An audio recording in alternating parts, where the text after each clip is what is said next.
Cara menggunakan Tektool pada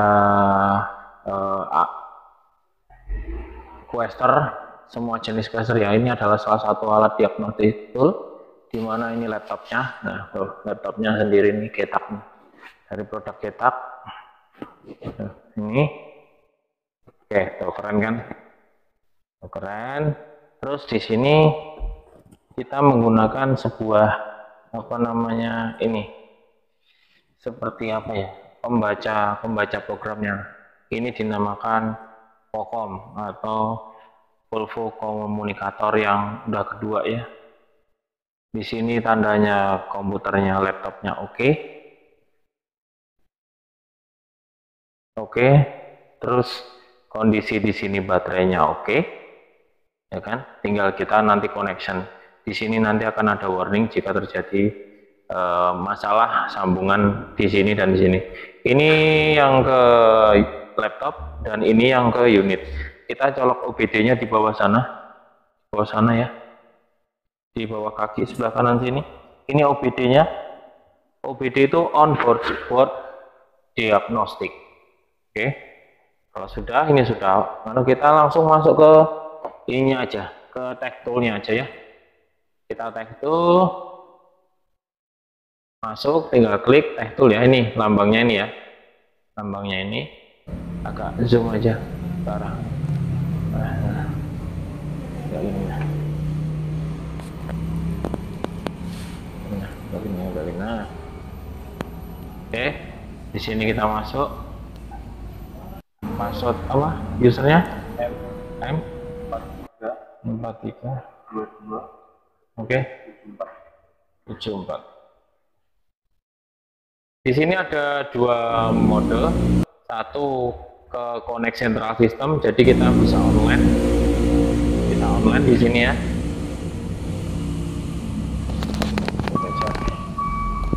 Kita online di sini. Nah, yang kedua, kita menggunakan yang offline. Jika di area sini tidak ada sinyal, atau kita mau langsung connect ke unit,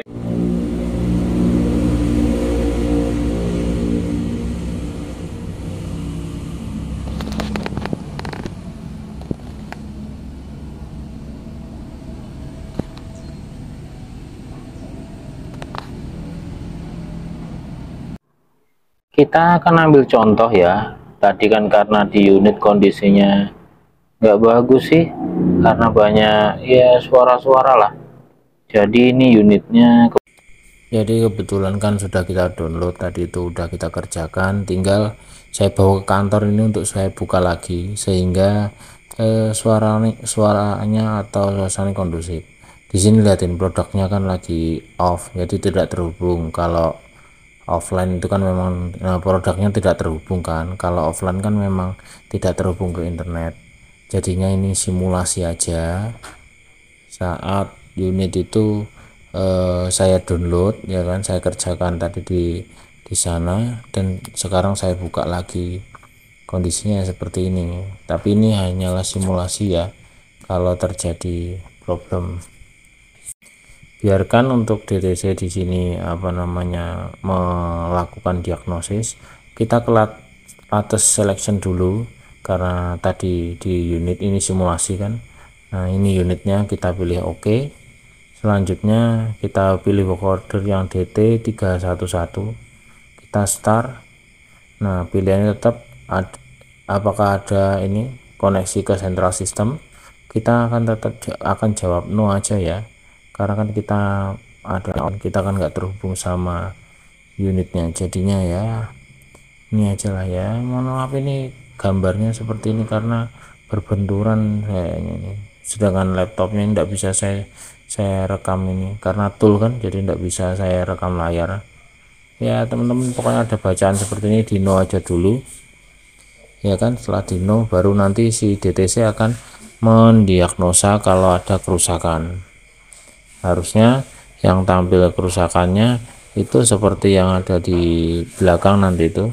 Baterainya di unit ini 24 volt,8 ya kan. Nah, sekarang ini ada satu DTC dengan status aktif sesuai yang ada di monitor panel di sini. Kan ada problem ada problem itu aktif dengan monitor ini apa engine. Nah, konektor engine-nya apa engine-nya nyala kan, berarti ada ini statusnya aktif. Problemnya kita cek. Di sini ada langkah diagnosa, jadinya yang error yang tadi itu kita lakukan diagnosa, tes atau kalibrasi. Kita ini aja contohnya diagnosa dulu lah. Di situ maka sistemnya si Tektool itu akan membaca sistem yang harus disiapkan apa aja sih.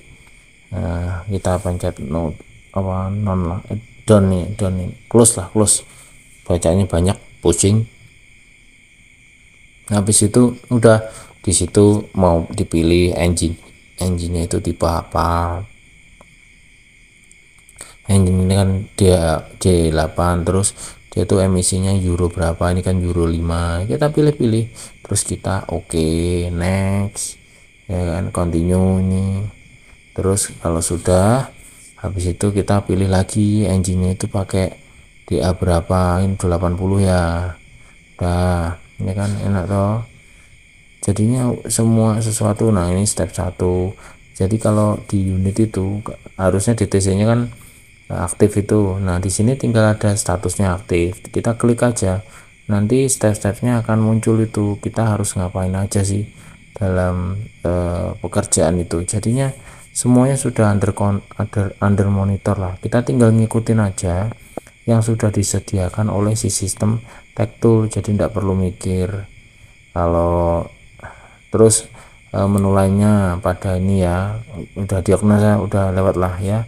Sekarang menu tes, di menu tes juga hal yang sama juga sudah disiapkan juga apa namanya menu yang disiapkan untuk melakukan pekerjaan yang memungkinkan. Contoh hal ya kan, kalau kita mau ukur, kalau di scan-nya ya engine speed, kalau di sini ya kayak engine speed atau tes kompresi, semuanya sudah ada datanya. Jadi udah terbentuk bukan terbentuk, sudah disiapkan oleh si Tektool, sehingga kita tidak perlulah panjang-panjang mikir untuk melakukan sesuatu.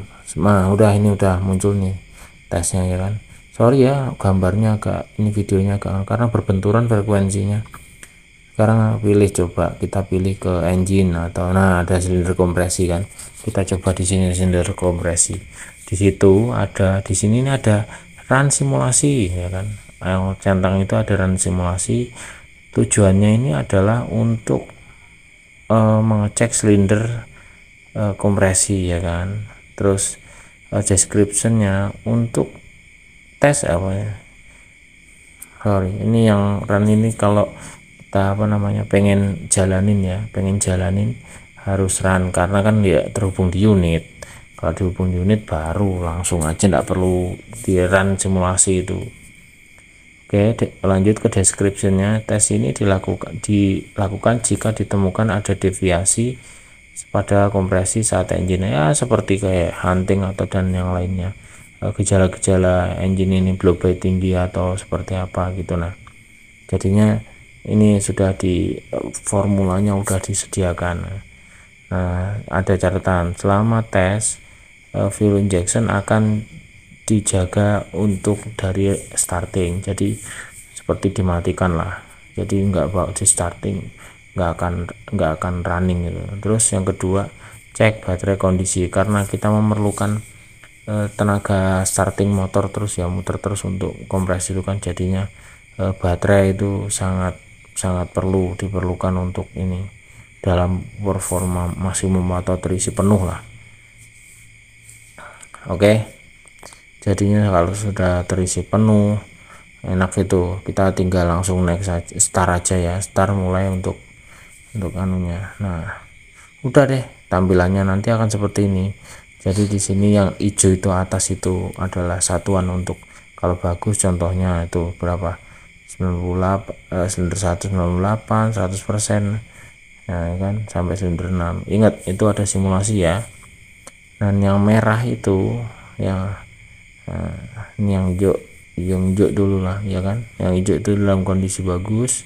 Nah kalau yang merah itu contohnya di berapa, 70%. Jadi jika 70% ke bawah dia sudah tidak bagus lagi.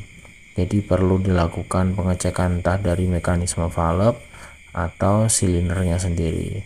Kalau sudah siap, langsung di continue ya, dipencet continue agar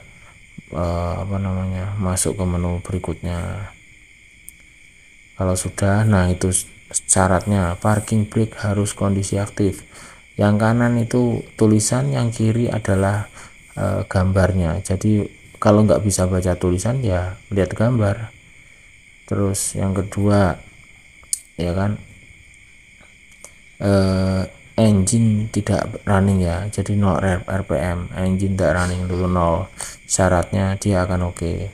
Syarat ketiga, engine coolant temperatur harus di atas 5 derajat, ternyata udah 5 derajat, oke juga. Dan yang terakhir ya kan, kalau di bawah itu nggak bakal hijau nanti. Dan yang terakhir, akselerator nggak boleh diinjak. Kalau sama ninja, kalau teman-teman injak maka dia akan merah itu. Oke, selanjutnya adalah syarat kelima adalah kondisi harus netral ya, untuk gearnya itu harus netral. Dan yang terakhir, syarat keenam adalah kopling untuk manual transmisi harus diinjak. Oke, kalau sudah siap semuanya, di situ ada confirm, kotak itu kita centang, baru kita continue. Langsung di tag, langsung di tag untuk dilakukan pengetesan. Nah ya kan, aduh, perhatikan yang kiri ya, itu nanti akan running dengan sendirinya. Nah yang kanan itu tulisannya, yang kiri itu adalah untuk aktualnya ya. Pokoknya tulisan yang kanan diaplikasikan yang kiri. Oke, nah aduh udah sempat baca semuanya, udah terlalu cepat. Nanti silinder balancingnya akan muncul di sebelah kiri, ada grafik di situ. Penentuannya harusnya ada grafik karena ini kan simulasi, balik lagi. Kalau aktual nanti akan hasilnya akan muncul di sini, mana yang hijau mana yang merah. Tidak perlu teman-teman mana yang hijau mana yang merah, udah otomatis itu di bawah 70 udah merah. Jadi tenang aja teman-teman, enggak kan enak toh, tinggal melihat aja. Bayangin ya teman-teman, sudah kompleks untuk tech tool ini. Jadinya kalau mengerjakan quester itu teman-teman itu enggak usah takut untuk enggak bisa atau apa, karena sudah datanya sudah ada. Selanjutnya ya coba kita masuk ke kalibrasi dulu. Kan tes sudah kan, tes itu salah satunya aja, masih ada ratusan tesan yang lain, cuma contohnya aja saya kasih tahu. Di situ ada kalibrasi, siapa tahu nih menu kalibrasi itu dilakukan jika contohnya potensionya tidak standar atau perlu riset ulang, jadi dikalibrasi. Namanya sensor itu kan harus perlu kalibrasi, itulah jadi kalibrasi. Apalagi sensor ya wajib dilakukan pengkalibrasian. Di situ menunya sama aja, banyak juga, tinggal dipilih mana yang mau dikalibrasi, tinggal tungguin. Nah, dan yang terakhir itu adalah ada program. Jadi di program ini teman-teman bisa melakukan ini kayak contohnya update software. Terus kalau ada controller baru itu diisi ulang dengan software. Nah, dilakukan programming ini. Kita bisa melakukannya lewat online atau offline. Mungkin sangar kan yo untuk teman-teman. Udah ya, cukup sekian atas penyampaian dari saya. Jika ada yang tertarik dengan produk kita silahkan komen-komen di bawah, atau jika ada pertanyaan seputar tentang tech tool, kira-kira pengen dites atau simulasinya seperti apa, komen di bawah ya. Mungkin demikian, ada kurang lebihnya saya mohon maaf. Saya tutup. Assalamualaikum warahmatullahi wabarakatuh. Salam alat berat